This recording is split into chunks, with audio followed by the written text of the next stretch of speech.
அனைவருக்கும் வணக்கம். TRP, net, set, TNPSC போன்ற தேர்வுகளுக்கு பயன்படும் வகையில் நேற்றைய பார்த்த பகுதியின் தொடர்ச்சியாக சிற்றிலக்கியங்கள். சிற்றிலக்கிய வேந்தர் என்று அழைக்கப்படுபவர் குமரகுருபர். பிள்ளை கவி முதல் புராணம் ஈறாக 96 என கூறும் நூல் பிரபந்த மரபியல். முதலாக 96 வகை சிற்றிலக்கியங்களை குறிப்பிட்ட நூல் பிரபந்த மரபியல்தான். இது கிபி 19ஆம் நூற்றாண்டைச் சார்ந்தது. பிரபந்த மரபியலின் ஆசிரியர் யார் என அறியப்படவில்லை. அதனை அடுத்து வீரமாமுனிவர் தன்னுடைய சதுரகராதியில் பிரபந்த வகைகள் 96 என குறிப்பிடுகின்றார். அடுத்து படிக்காசு புலவர் தன்னுடைய சிவந்தெழுந்த பல்லவன் உலாவில் 96 கோல பிரபந்தங்கள் கொண்ட பிரான் என்று குறிப்பிடுகின்றார்.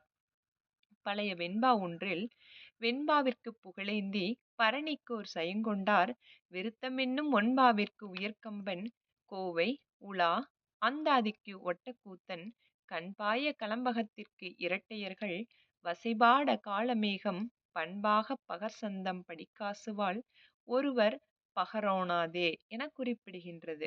அதாவது வெண்பா பாடுவதில் சிறந்தவர் புகழேந்தி புலவர் என்றும், பரணி கலிங்கத்து பரணிக்கு ஜெயங்கொண்டார் பரணி இலக்கியம் பாடுவதில் சிறந்தவர் ஜெயங்கொண்டார் என்றும், விருத்தப்பா பாடுவதில் சிறந்தவர் கம்பர் என்றும், கோவை உலா அந்தாதி போன்ற சிற்றிலக்கியத்திற்கு சிறப்பானவர் ஒட்டக்கூத்தர் என்றும், களம்பகம் பாடுவதில் சிறந்தவர்கள் இரட்டையர்கள் என்றும், வசை பாடுவதற்கு சிறந்தவர் காளமேகப் புலவர் என்றும் பழைய வெண்பா ஒன்று ரொம்ப சிறப்பாகவே குறிப்பிடுகின்றது. இதனை அடுத்து சிற்றிலக்கியங்கள் 96 என்பதிலிருந்து வளர்ந்து தற்போது மொத்தம் 331 சிற்றிலக்கிய வகைகள் இருப்பதாக தன்னுடைய சிற்றிலக்கிய செல்வம் என்று சொல்லக்கூடிய நூலில் நாவி ஜெயராமன் அவர்கள் குறிப்பிடுகின்றார்.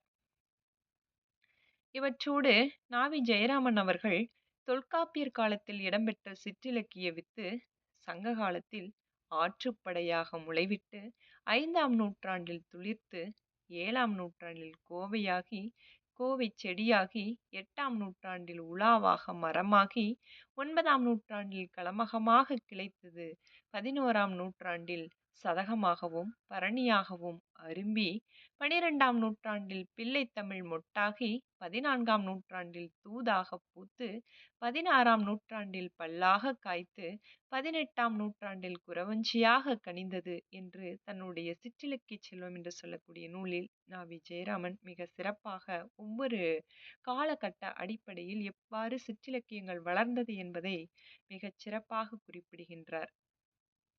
இதன் தொடர்ச்சியாக அடுத்த பகுதியை நாளை காணலாம். நன்றி.